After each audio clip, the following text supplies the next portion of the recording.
Hello. हाँ प्यारे बच्चों, आज की नमस्ते सत श्री अकाल। कैसे हैं आप सब? ठीक हो? तो हमने 10वीं की एसएसटी बुक के छठे लेसन में केंद्र सरकार पर जो चर्चा की, उसमें हमने संसद तक की शक्तियाँ, राज्यसभा की शक्तियाँ पढ़ ली थी। तो आज हम लोकसभा की शक्तियों पर बात करते हैं। तो लोकसभा की शक्तियाँ अथवा अधिकार क्या हैं? तो उसकी पहली शक्ति जो बताई जा रही है वो है विधायी शक्ति। विधायी मतलब कानून बनाने की शक्ति। ठीक है। तो संविधान के अनुसार भारतीय संसद का लोकसभा सदन जो है संघ सूची, समवर्ती सूची, अवशिष्ट सूची और कुछ परिस्थितियों में राज्य सूची पर कानून बना सकती है। लेकिन शर्त ये कि ये अवित्तीय विधेयक और संविधान संशोधन के विधेयक से संबंधित है। संविधान के द्वारा साधारणतः अवित्तीय विधेयकों और संविधान संशोधन विधेयकों के संबंध में कहा गया है कि विधेयक लोकसभा या राज्यसभा के दोनों सदनों में से किसी भी सदन में रखे जा सकते हैं, लेकिन धन विधेयक जो होगा वो सिर्फ लोकसभा में ही रखा जाएगा। आगे की हमने वित्तीय शक्ति पर बात करें तो वित्तीय शक्ति में क्या कहता है? भारतीय संविधान द्वारा वित्तीय शक्ति के क्षेत्र में लोकसभा को ही प्रदान की गई है। यानी इस संबंध में सबसे बड़ी शक्ति किसके पास है? लोकसभा में। इस संबंध में राज्यसभा की स्थिति बहुत ही गौण है। भारतीय संविधान का अनुच्छेद 109 के अनुसार धन विधेयक लोकसभा में ही प्रस्तावित किए जा सकते हैं और राज्यसभा में नहीं। राज्यसभा उसमें 14 दिन के अंदर विधेयक लोकसभा को लौटा देना होगा और अपनी सिफारिश या सुझाव दे सकती है, लेकिन लोकसभा सुझाव या सिफारिश को माने या ना माने लोकसभा की इच्छा पर निर्भर करता है। कार्यपालिका शक्तियाँ। कार्यपालिका पर नियंत्रण की शक्ति। भारतीय संविधान के द्वारा संसदात्मक व्यवस्था की स्थापना की गई है। अतः संविधान के अनुसार संघीय कार्यपालिका या मंत्रिमंडल संसद यानी व्यवहार में लोकसभा के प्रति उत्तरदायी होता है। मंत्रिमंडल केवल उसी समय तक अपने पद पर रह सकता है जब तक उसे लोकसभा का विश्वास प्राप्त हो। संविधान संशोधन संबंधी शक्तियाँ। लोकसभा को राज्यसभा के साथ मिलकर संविधान में संशोधन परिवर्तन करने का अधिकार प्राप्त है। संविधान के अनुच्छेद 368 के अनुसार संविधान के अधिकांश भागों में संशोधन किया अकेली संसद के द्वारा किया जा सकता है। तो अभी हमने क्या पढ़ा? संविधान संशोधन कौन से अनुच्छेद में लिखा हुआ है? 368 अनुच्छेद में। ठीक है। अब निर्वाचन शक्ति। निर्वाचन मंडल के रूप में कार्य। लोकसभा निर्वाचन मंडल के रूप में भी कार्य करती है। अनुच्छेद 54 के अनुसार लोकसभा के निर्वाचित सदस्य राज्य के निर्वाचित सदस्यों तथा राज्य विधानसभा के निर्वाचित सदस्यों के साथ मिलकर राष्ट्रपति के निर्वाचित करते हैं। ये हमने पहले भी बात की थी। अब क्या कहता है? निर्वाचक शक्तियाँ तो क्लियर होगी। इसमें हमने विशेष तौर पर 3 अनुच्छेद पढ़े। एक तो 109 में क्या है कि वित्त विधेयक लोकसभा में ही रखा जाएगा, और दूसरा अनुच्छेद हमने पढ़ा 368 जिसमें ये लिखा है कि संविधान संशोधन शक्ति या संविधान संशोधन संबंधी शक्तियाँ 368 में लोकसभा और राज्यसभा के पास हैं। और 54 में क्या लिखा है कि लोकसभा निर्वाचन मंडल के रूप में कार्य करेगी। अनुच्छेद 54 के अनुसार निर्वाचित सदस्य राज्यसभा के निर्वाचित सदस्यों तथा राज्य विधानसभा के निर्वाचित सदस्यों के साथ मिलकर राष्ट्रपति का निर्वाचन करते हैं। तो इस प्रकार हमने लोकसभा की शक्तियाँ पढ़ी और अब हम देखते हैं राज्यसभा के कार्य और शक्तियाँ। पहली शक्ति राज्यसभा की क्या बताई?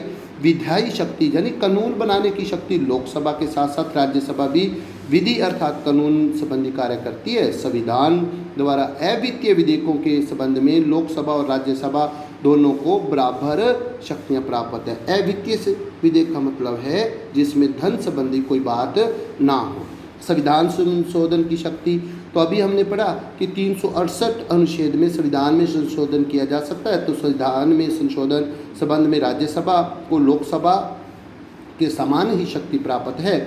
संशोधन प्रस्ताव पर संसद के दोनों सदनों में असहमति होने पर संशोधन प्रस्ताव रद्द हो जाता है, गिर जाता है। वित्तीय शक्ति अभी हम पढ़ के आए कि राज्यसभा में वित्त संबंधी विधेयक प्रस्तुत नहीं किए जा सकते। वित्त विधेयक संबंधी राज्यसभा जो है निर्बल है यानी कमजोर स्थिति में है, और लोकसभा से स्वीकृत होने पर धन विधेयक राज्यसभा में भेजे जाएंगे, जिसके द्वारा अधिक से अधिक 14 दिन तक इस विधेयक पर चर्चा विधेयक पर विचार कर सकती है, लेकिन उसमें कोई भी संशोधन इत्यादि नहीं कर सकती। कार्यपालिका संबंधी शक्तियाँ। संसदात्मक शासन व्यवस्था में मंत्रिपरिषद संसद में के लोकप्रिय सदन के प्रति ही उत्तरदायी होती है। अतः भारत में मंत्रिपरिषद किसके प्रति? लोकसभा के प्रति सामूहिक रूप से उत्तरदायी है, राज्यसभा के प्रति नहीं। राज्यसभा के सदस्य मंत्रियों से प्रश्न तथा पूरक प्रश्न पूछ सकते हैं, उनकी आलोचना भी कर सकते हैं, परंतु इन्हें अविश्वास प्रस्ताव द्वारा मंत्रियों को हटाने का अधिकार नहीं है। विविध शक्तियाँ, उपयुक्त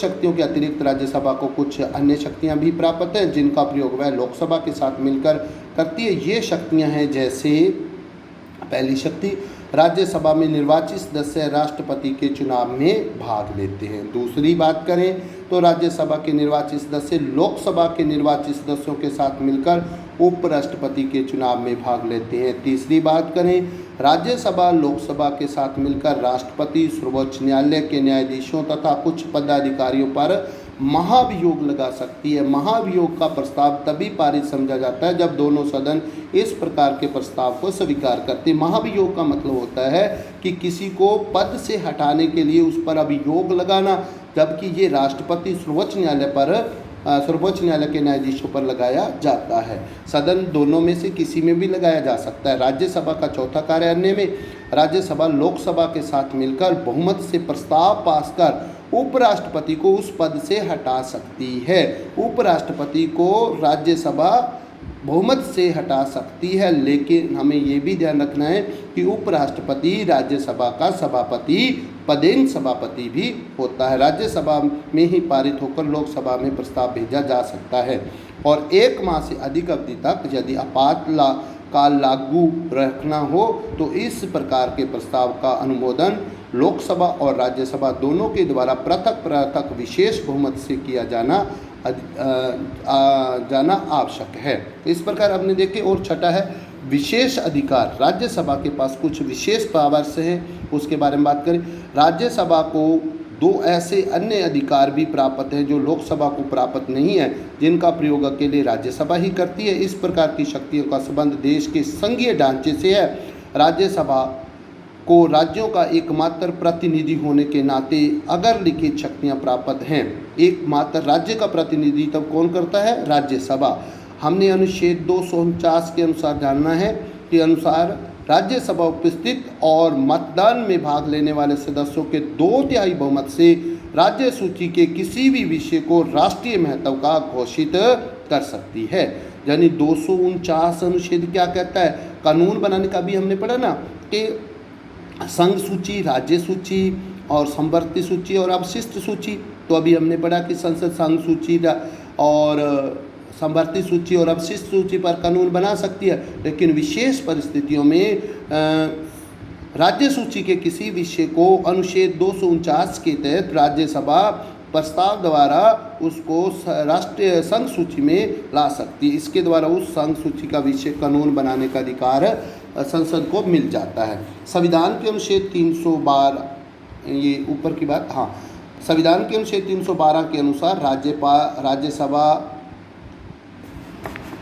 राज्यसभा ही अपने 2/3 बहुमत से प्रस्ताव पास कर नई अखिल भारतीय सेवाएं स्थापित करने का अधिकार केंद्र सरकार को दे सकती है। संघ लोक सेवा का ये जो शक्तियां हैं ये इसको, इस प्रकार हमने लोकसभा और राज्यसभा की शक्तियां पढ़ी। तो लोकसभा की शक्तियों में हमने कौन कौन सी देखी? लोकसभा की शक्तियों में विधायी शक्तियां, उसके बाद हमने वित्तीय शक्तियां, ठीक है। वित्तीय शक्तियों में अनुच्छेद 109 याद रखना है कि वित्त विधेयक सिर्फ लोकसभा में प्रस्तावित होगा। कार्यपालिका शक्तियां पढ़ी कि मंत्री जो लोकसभा है वो मंत्री परिषद के प्रति, मंत्रिमंडल जो है लोकसभा के प्रति उत्तरदायी होता है।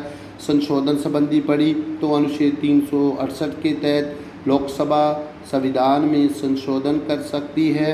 निर्वाचन मंडल से संबंधित पढ़ी तो 54 अनुच्छेद के तहत लोकसभा के निर्वाचित सदस्य राज्यसभा के और विधानसभा के साथ मिलकर राष्ट्रपति का निर्वाचन करते हैं। और राज्यसभा की शक्तियों में वित्तीय शक्तियाँ, विधायी शक्तियाँ पढ़ी, संविधान संशोधन की शक्तियाँ पड़ी, वित्तीय शक्तियाँ पड़ी, लेकिन वित्तीय शक्ति में राज्यसभा जो है कमज़ोर है, यानी राज्यसभा में वित्त संबंधी कोई विधेयक प्रस्तुत नहीं किया जा सकता। वित्त संबंधी विधेयक सिर्फ लोकसभा में ही प्रस्तुत किया जा सकता है। कार्यपालिका शक्तियाँ पड़ी, विविध शक्तियों के पास विशेषाधिकार 2 पड़े, और विशेषाधिकार 2 में हमने पहले में अनुच्छेद 249 पढ़ा, जिसमें उपस्थित सदस्य बहुमत द्वारा किसी भी विषय को राष्ट्रीय विषय का घोषित कर सकते हैं, यानी राज्य सूची के विषय को संघ सूची में शामिल कर सकते हैं। और 312 के तहत क्या कहते हैं, अखिल भारतीय सेवा यानी संघ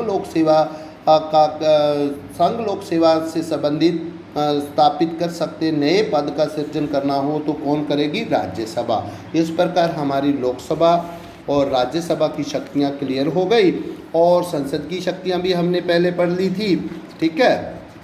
और इसके बाद अब हमारा जो अगला टॉपिक शुरू होगा वो है कार्यपालिका, जो अभी जिसके अंदर हम कार्यपालिका में राष्ट्रपति, प्रधानमंत्री और उनके मंत्रिमंडल के बारे में पढ़ेंगे, ठीक है। तो अगली वीडियो का इंतज़ार करते हुए आज के लिए